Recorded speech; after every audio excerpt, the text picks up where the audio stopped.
Good morning. This is week 8. 8 now. Week 7 was last week. Week 7 actually went a little bit better. The stomach cramping still off and on, comes and goes. Just feeling sick to my stomach and like a weight in my stomach, not being able to kind of like get around too much because the more pressure I put on my stomach muscles, the worse off I feel. And so I'm trying to stay away from the Ativan and not use it as often. And I've got to be pretty still sedative in order to do that. But there's been a couple of days where I haven't had to use it during the day. I do use it for sleep at night because sleep is something that, man, Mirtazapine just robbed me of. Not cool. And I do think that has a lot to do with like the sedative nature of Remeron. So there's a lot of information that I've been finding, and I did meet with a psychiatrist who called Remeron a dirty drug, and I was like, why do you call it a dirty drug? And she was like, well, because it hits a ton of receptors. It doesn't just hit one. It's not like a serotonin reuptake inhibitor where it focuses on serotonin like Lexapro. It focuses on all these other things. And so therein lies the problem. When I went off of this cold turkey, I didn't realize that it would affect so many different things. And so that is why the getting off of it is like so tough, has so many different side effects, and why it does have so many different side effects for certain people. So the more I looked into it, the more I realized it's an antihistamine. I didn't know that when I first started taking it. So when I first started taking it, I did the lightest research, got the very generic, these are possible side effects, blah, blah, blah. That was not even half of the truth. So Mirtazapine is an antihistamine. The antihistamine feature in Mirtazapine is what is the sedative nature of it. So what's the big deal with an antihistamine? Well, if you take an antihistamine for a period of time, and usually it's longer than the period of time that I took it, but because of the fact I was on antibiotics, very strong ones that killed out 99% of my gut bacteria, and if you go back in my videos, you can see that I have like really bad dysbiosis. I've got 3 good bacteria in my gut at that time. That's when I started the Remeron. So the Remeron got to come in and pretty much control the show in regards to like the gut bacteria and how it responds to things. And the antihistamine factor was a big piece. So to give you an idea here, I'm going to show you some of the research that I found. And if you are on any of these, just remember that the antihistamine factor, getting off of these and just jumping off willy-nilly, not taking it anymore, is not a good idea. It can actually cause what is called an anticholinergic response or syndrome, which can be very damaging. It's almost like you've stripped your central nervous system of all of its protective features, and all of a sudden you have a heightened, almost an allergic reaction to everything around you. So this is a list of different drugs that I found and the receptors that they hit. So the H1 is the antihistamine receptor. And so if you see here, amitriptyline, so the tricycloride, there's only, I believe, one SSRI here, but the rest of these are tricyclorides and an SARI. But do you see all the receptors that they screw with? All the different receptor sites that they mess with.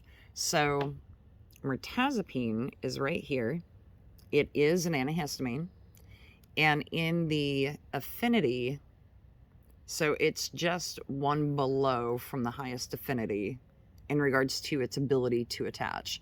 So gosh, I feel really bad for anybody that's on this one or that one or that one.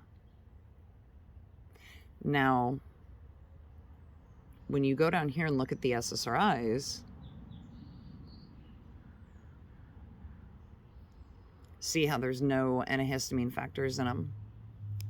A few of them hit different receptors, but most of the receptors hit are over here, which have to do with the 5-HTT, which is for serotonin. So those are mainly serotonin specific, but when you come up here, you get into the dirty drugs. And all of the tricyclarides, including trazodone people, look at trazodone. See how it hits multiple? It's not as bad, but it hits multiple receptors. So when it comes to anticholinergic effects or a cholinergic crisis, I found this interesting. This is an article from Today's Geriatric Medicine, because one of the things that I found when you're taking a histamine blocker like Benadryl or Remeron or something like that, and it's on a regular basis, that actually they found a ton of different studies that contributes to dementia and Alzheimer's. So it has something to do with the acetylcholine in your brain. Those are the things that bounce around and make things fire. It's like the electric impulses. I also wonder too, like, if that's why so many people have these electric shocks that they're talking about when they get off of these medications. I haven't experienced any of those yet. Maybe that's because it's all in my gut. I don't know. Maybe I'm experiencing it in my gut and I have no idea, because it's actually muscle spasms. I don't know. But so antihistamine risks. Antihistamine medication block and reduce the histamine mediated effects at one of the 4 identified histamine receptors on the table below. Currently the FDA, blah, blah, blah, blah, blah. There's an H1 or H2 receptor sites. The term antihistamine generally is used to describe those medications antagonized histamine activity at the H1 receptor. These include the first generation H1 or sedating antihistamines. So that would be Remeron. So these are the things that it kind of hits and controls. The smooth muscle, hence everything, the CNS, the central nervous system, so anything smooth muscle, which would be in your stomach, and endothelial cells. Sorry, I haven't researched that one yet, so I don't quite know what that is. And it's meant to help with allergic responses. H2 receptors hit the gastric perineal cells, H3 and H4, which I haven't really run into too many that are H3 and H4 related.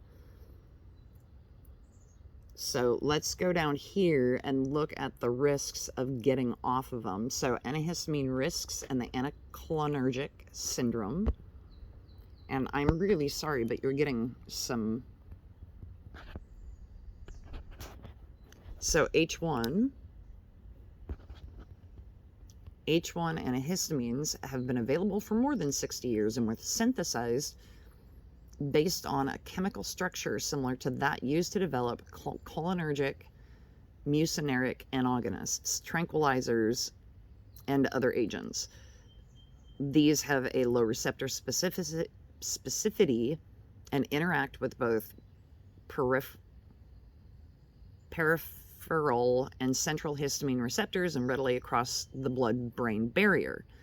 This leads to significant central nervous system side effects, including sedation, drowsiness, fatigue, cognitive decline, psychomotor effects, loss of coordination.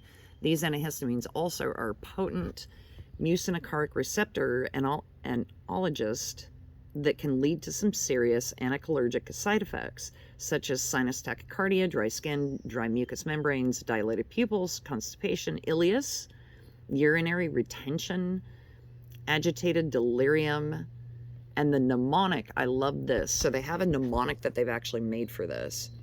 The mnemonic, and this is what the mnemonic is: blind as a bat, dry as a bone, red as a beet, mad as a hatter, hot as a hare.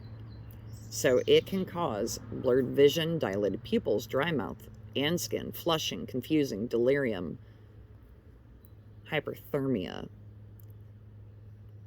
urinary retention, and difficulty urinating can be particularly troublesome in male patients.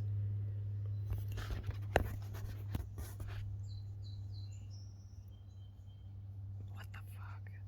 I took that. And so many other people are taking that still. If you're on an antihistamine, this is what, especially the H1 antihistamines, this is what can happen. And especially if you get off of them all of a sudden. So there's so many doctors out there that know about this. Even ER doctors. I spoke to an ER doctor the other night, and he was like, oh yeah, that's a real thing, and it can happen. So if you are on a tricyclide antidepressant of any kind that has a histamine factor, H1 histamine factor in it, look it up. Please titrate off of these things and go slow, unless if you're like me and you love to be in tons of pain for weeks on end. I'm still having stomach issues. My stomach is moving very, very slowly because remember, this controls the smooth muscles of my stomach. And so thus the Ativan is helping, especially with the stomach muscle spasms. And it's disconnecting the CNS, the brain portion, to the CNS by flooding my brain full of gamma and just being like, hey, we're just going to make you feel good. And the two disconnect and my stomach's able to flow and I'm able to eat some stuff. So that's the good part. Let's keep going though with like the whole antihistamine thing. So if you are currently on Remeron and you think that you notice like foggy brain or you can't remember things, this is the reason. Common anticholinergic drugs like Benadryl, which is over the counter, right, linked to increased dementia risk. And so this is the Harvard Health Publishing. Okay, they wrote an article about how the antihistamine factors block the acetylcholine. So anticholinergic drugs block the action of acetylcholine. This substance transmits messages to the nervous system. In the brain, acetylcholine is involved in learning and memory. Anticholinergic drugs include antihistamines, tricyclide, antidepressant medications to control overactive bladder, and drugs relative to the symptoms of Parkinson's. So there's a whole lot of negatives there.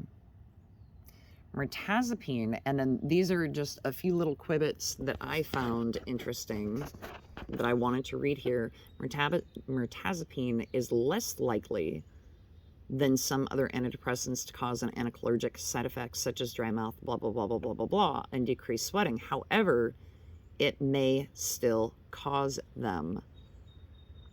So even though you read this kind of a snippet when you first Google, this is what comes up. I just highlighted, cut, copy, and paste it, that it is less likely. It can still happen. And then what happens is that mirtazapine blocks the action of acetylcholine. Acetylcholine then is left between the two neurotransmitters in the firing synapses, just floating around and not having anywhere to go.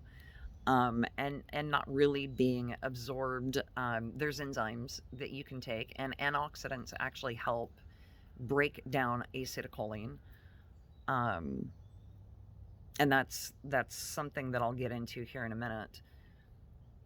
But when you get off of it, all of a sudden you're opening up your your nerves are all of a sudden getting that acetylcholine that it wasn't before, and so it's overactive. And so now you're absorbing way too much of it, which causes muscle spasms, which causes rash, which causes itching, which causes... There's a new drug that a lot of people are taking, and I've found it on Reddit with a lot of people that are complaining about hydroxyzine and ending up with an itch after a year of taking it and then getting off of it. Yep, that's why you have a bunch of this acetylcholine just bouncing around and nowhere to go. But it does now. Now that you've removed the drug, it has somewhere to go. So titrating off of even that drug would be a good idea. I was actually prescribed that drug as a possible alternative for a sleep aid to Ativan. And after I read about all this, I'm like, I'm never going to touch an antihistamine in my life again. I have allergies, so I mean, that's impossible. But I used to take Benadryl, a half of one, every night for bed, just to clear the sinus passages. What I found, there are two different receptors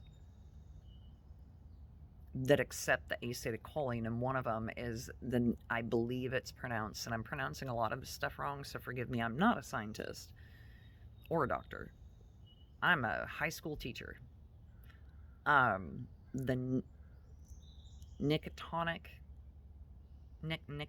receptor, it's the one receptor that responds. It was named after nicotine because it responds directly to nicotine, but as well as acetylcholine, as well as other things. So that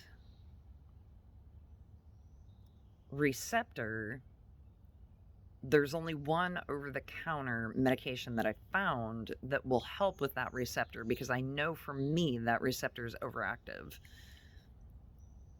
Robitussin. Now, I've taken Benadryl, and that actually does help with the stomach spasms, but when I take a small... But it no longer works for, like, clearing my sinuses, which is really weird. I take the smallest little just... of Robitussin, sinuses, instant.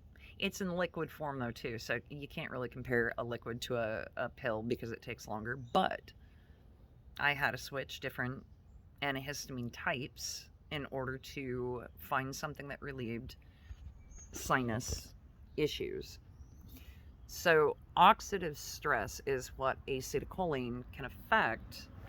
And I'll go into oxidative stress in another video and how to kind of like what I have found that actually works for oxidative stress, what I've researched, especially a lot of herbal remedies, because I am not going to go and be back on Big Pharma and take another pill just to get away with another pill. The Ativan currently is something that I am taking to control the muscle spasms. Last week, I think I had 3 days where I didn't have to take any during the day. And I only had to take it at night for sleep. So there are definitely very good days that are coming ahead for me, because things are starting to calm down and things are starting to slowly get back on track, but it's going to take a while. So that is my little... I'm going to wrap this up because I don't have a lot more to say. I just wanted to show, though, what I found researching Remeron and other antihistamines related to antidepressants, antipsychotic medication. What I found interesting were the only studies that I could find where someone's been hospitalized for the anticholinergic effect of getting off of, just jumping straight off of their medication. Are two different medications for schizophrenia that have a very strong antihistamine in them. And so that was the worst withdrawal part for them. So if you notice when you withdraw from Remeron that you have an itch or a rash or any of these other features, this is what's going on. Is this anticholinergic crises or syndrome is what is happening. And you may need to, if you're stepping down your dose, you may need to step it up just a little and then step it back down again. But you would definitely want to talk to your doctor about it and be like, hey, I'm having these symptoms. What should I do? Don't be stupid like me and just jump right off of it. But I had really bad side effects, so anyway. See you on the next video.